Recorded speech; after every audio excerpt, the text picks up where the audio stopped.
I'm Dr. Bill Lyle, and I practice obstetrics and gynecology, and over the years I have delivered over 4,000 babies. Welcome today, because today is special, because this is the first Sanctity of Human Life Sunday since the reversal of Roe versus Wade. Since 1973, we have lost over 63 million babies' lives because of abortion. And abortion at its very core is an attack against the image of God. Genesis 1:26 says, after God created all the heavens and the earth, all the mammals, all the birds, and everything on this planet, God paused and He said, let us make man in our image. And that is all of us. Adam and Eve were created in the image of God, and we were all created in the image of God. And we weren't created in the image of God on the day we were born. We were created in the image of God at that moment of conception.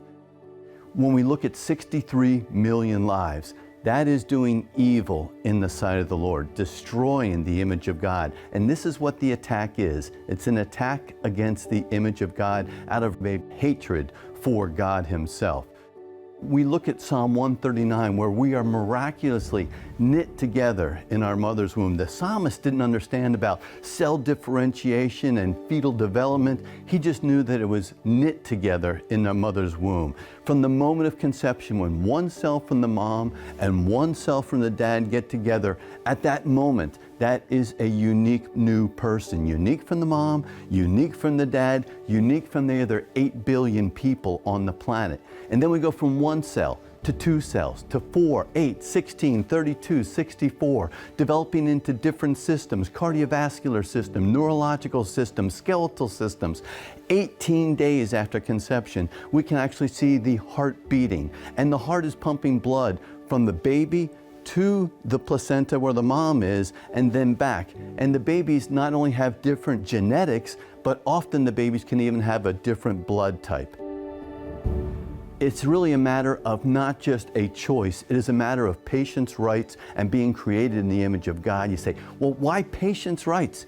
Because we treat the babies in the womb as patients. Because moms and babies can often have different blood types, sometimes moms will have antibodies which can cross the placenta and attack the baby's blood, and the baby's blood count starts to drop. If we don't do something, the baby's blood count will drop so low that the baby will go into the heart failure and the baby will die. So what do? We actually can now do blood transfusions directly into the circulation of the baby, and we have done that as early as 18 weeks gestation. If we can give a baby a blood transfusion, then they are a patient, and a patient has rights. But we're not just doing blood transfusions, we're doing surgery on babies in the womb. We are doing correction of spina bifida in the womb, and we are saving babies' lives. And recently, at the Cleveland Clinic, they actually performed an open heart surgery on the baby in the womb. The baby was diagnosed with a tumor called a teratoma, a tumor that was about half the size of the baby's heart, and it was interrupting the blood flow from the baby.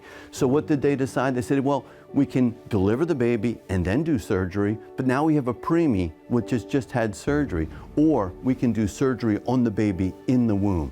They made the decision to operate on the baby in the womb. The mom got an epidural, so mom was in control of her pain. And then they made an incision in the mom's belly, they made an incision in the womb, and then they had access to the baby. So they brought out the baby's right arm, and they brought out the baby's left arm to get access to the baby's chest. And don't forget, this baby is only 27 weeks gestation. But before they did the surgery on the baby's heart, they actually started an IV in the baby's hand. So a pediatric anesthesiologist was caring for the baby and had the baby comfortable, and then the pediatric cardiologist then did the surgery. They made an incision in the baby's chest, they got access to the heart, and then they actually removed this tumor from the heart, and almost immediately the baby's heart was pumping normally. And once that baby's heart was pumping normally, they closed the baby's chest, and then they put the arms back on the inside, they removed the IV, they closed the womb, they closed the mom's skin, and then they delivered that baby 10 weeks later at 37 weeks gestation. If we can do open heart surgery on a baby in the womb, then they are a patient, and a patient is a person, no matter how small.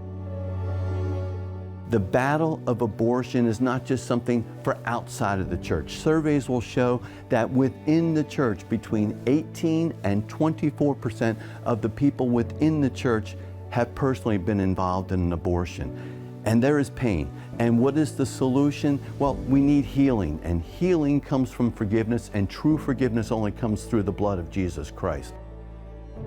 This is a spiritual battle. We've all made decisions that we regret. We all have done things that we regret. So when we have so many people that have been personally involved with abortion, we must have them realize that that can be forgiven. That is what the healing is through the gospel.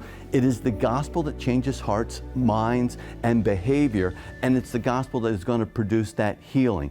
This is where the church needs to be engaged. This is a spiritual battle. We might not have been engaged enough in 1973, but we have been given an amazing opportunity now since the reversal of Roe versus Wade. And I really think that God is looking, saying, you have this amazing opportunity. We have reversed Roe versus Wade. What is the church going to do to defend my preborn, to discuss the gift of salvation and forgiveness, and to provide healing for not only the church, but those outside of the church? Because if the truth is not going to be heard from our pulpits, where do we expect to hear the truth? So the church needs to engage, and the church doesn't just need to know the truth, the church needs to speak the truth. They need to stand up for the preborn. They need to say this is wrong, but they also need to discuss about forgiveness and healing.